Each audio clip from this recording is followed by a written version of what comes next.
Should Thank we you. close out with Curipod? Eric. Thank you. So nice to see everyone. I see some familiar faces. Hi, Cheryl, and the rest of you all. My name is Eric. I'm one of the co-founders of Curipod. To give you the very kind of brief introduction of how we came to be. As you heard from my accent, I'm not from the States. I'm from Norway. It's dark here right now and cold. I usually start my story with telling you how I grew up. I usually say I grew up with a Hermione instinct.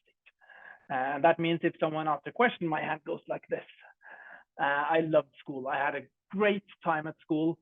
I had the most fun. I got to found the Norwegian Quidditch Association. I got to found the European Quidditch Association. I got to work as a teacher in Mozambique. And finally, I ended up studying economics in Norway, where I met this guy called Jens. Spoiler alert, he's my co-founder and CEO at the moment. But he was the smartest person I've ever met in my life. And so my first instinct was like, I'm going to work a lot with him. That's probably going to benefit me. And I'm very happy I did. But after working really closely with Jens for 3 years, I learned that he had originally dropped out of high school. And I become really surprised because I'd never thought about why people drop out of high school. I'd never reflected on it. And he was like, why do smart people drop out? So we had a lot of conversations. He was probably very just unengaged, but I think we both figured out we had very strong opinions and passion for education. So we founded Curipod. And the goal of Curipod from the start was how can we engage students in the classroom? And all of this we have done by building an instructional tool based on the Scandinavian educational principles, critical thinking, student agency, and then adapted it to how can this be used in US classrooms. So that's where we come from. What I thought I'll do is I'll give you just a very brief tour here. So let me see if I'm able to share my screen here. There we are. Perfect. Do you see my screen? Yes. So now I'm inside Curipod. We're an interactive instructional tool. That means that you can put us in the bucket of Nearpod Peer Deck. We do very similar types of context, but different types of activities.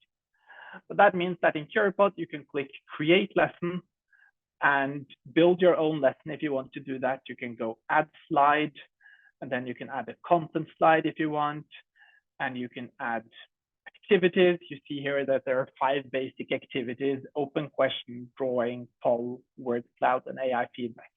I'll spend a little more time on the AI feedback afterwards, but these are just a lot of different activities to engage your students. You can build your lessons with. But the really nice thing in Curipod is that you don't need to spend any time building your lessons if you want to, because you can use our generators to build them for you. And if you go to our homepage, here you see, you can find the most recommended generators. You can sort by subjects or grade. We work for all of K-12. Or you can go into categories. One of the most popular one, it's called a full lesson generator. It generates, like, you paste in any standards and it creates a lesson. But you can, of course, do the more like niche generators as well. If we go to write more, for instance, we have a generator called Paragraph of the Week. Okay, let us test this one then. So I'll just press Do Magic. And it builds my lesson. So it built some instructional slides, and then it created a paragraph prompt for the students to write from. When your lesson is good to go, you can press Present, and then you can have your students join in here with the pin code. And then you can go through your lesson, start the activities. And here we come to a very, stop my screen sharing for a while, a very differentiator between us and most of our competitors like Nearpod Peer Deck is we only do teacher-based. And the main reason for that is that one thing we have seen during COVID is more and more teachers using student-paced tools inside the classroom, and it really frightens me. It leads to kind of this classroom where you don't talk together. Everything in Curipod is designed for interaction. In our activities, they're asked to turn to each other and talk. That's kind of my big passion when it comes to education is I don't want to build it self-made. I want it to be a classroom instructional tool. So that's a very important thing, and that's something we've committed to when we're building. One activity I wanted to show you is the AI feedback activity. I'll go create your own and AI feedback. And any question you put in here, your students can get AI feedback on. So if I'll go explain photosynthesis, then down here, I can select the feedback rubric. So I'll do science short answer. If I were a teacher, I would press present. What I can do now is press preview.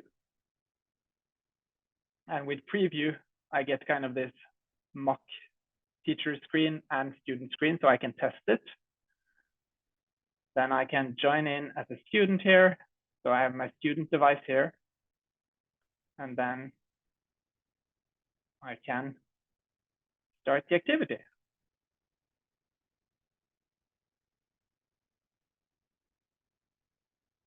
And now Zoom is blocking me from writing in, so let me rather exit it. I need to move around you guys. Can I place you a place where okay. I haven't done this in Zoom before. Let's just test it here. If you want to test your rubric, you can just write in your answer here. So it's how plants eat. And now it will generate feedback based on those things, like the answers the students type in. So here you get the feedback. What you also can do is you can customize the feedback prompt.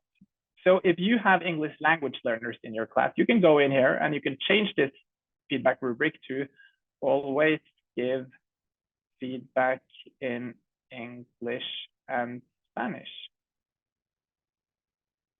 And then let's test the feedback again.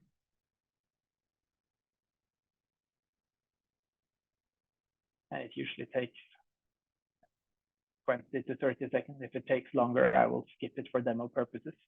But it's very easy to work around and customize your feedback. Here we got the feedback, now we got it in Spanish as well. So very easy to build your own AI feedback activities as well, just by setting the question here and changing the feedback instructions here. One of our most popular use cases at the moment is making test prep fun. In Texas, we've become really huge with our star prep generators. We're also launching new test prep generators for new states every day now. We launched California yesterday. So this is test prep for writing tests. I made one here. Let's see if this is for the STAR test. So here you see we create, so this is for the short constructed response. We create a text for the student, send this text out to the students for them to read. You can create unlimited test prep. And then you can use our AI feedback activities or they get a question, why are cities like New Orleans economically significant? And then they will answer that and get AI feedback. So a very easy way of making kind of writing fun. We work for all subjects, but we really focus on that kind of writing process in any subject, just making that more engaging. And here you can look around, find whatever you want. If you have done a lesson and you go to our report page, you can go into the report, and here you can set in your learning objective. So you can tell Curipod what was the learning objective for my lesson. When you do that, Curipod will read all your students' answers, and it will summarize your most common understandings and misconceptions of your students. It will sort participation. And if you go into a student, you will also get student-specific insights based on it. Reads their answers and finds evidence of flow and growth. So it's a very versatile tool. We have a free version with a lot of features for teachers. We also have premium and school licenses. Most of the test prep is limited to a school license. And we really just want to make engagement in class great. Most schools that adapt to a Curipod school license, they switch out either their Nearpod or their Peer Deck subscription. I think that covers everything. So I'll stop it there and both see if there are any questions in the chat and see if there are any questions here.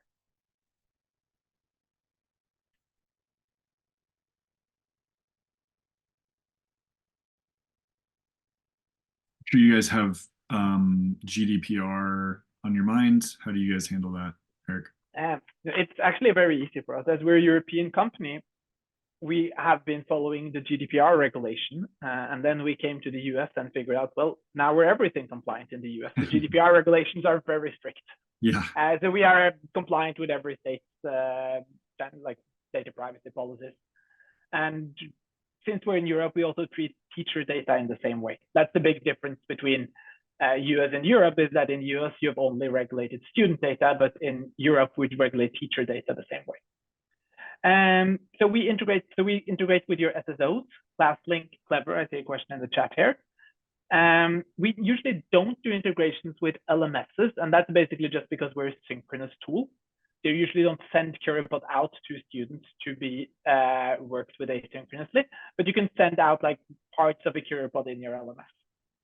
But it's usually the SSOs like ClassLink, Clever. That's usually where we do our integration.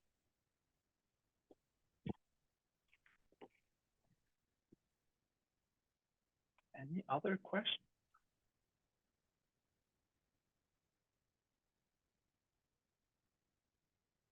Okay, well, I think you dropped in how people can find you, and yes, I dropped in my email address up here and our website. Awesome. Well, thanks, Eric. Thanks, everybody, for being here and for the demos. I love seeing under the hood of these tools. I'm I'm a recovering product manager myself, and so it's fun getting to see, get in the weeds and see how y'all are solving problems and bringing way better tech, honestly, than I think we see on an average day to the classrooms than currently exists. So appreciate the work you all are doing and the time you took to share today. And yeah, I wish everybody the best, and we'll see you at the next session.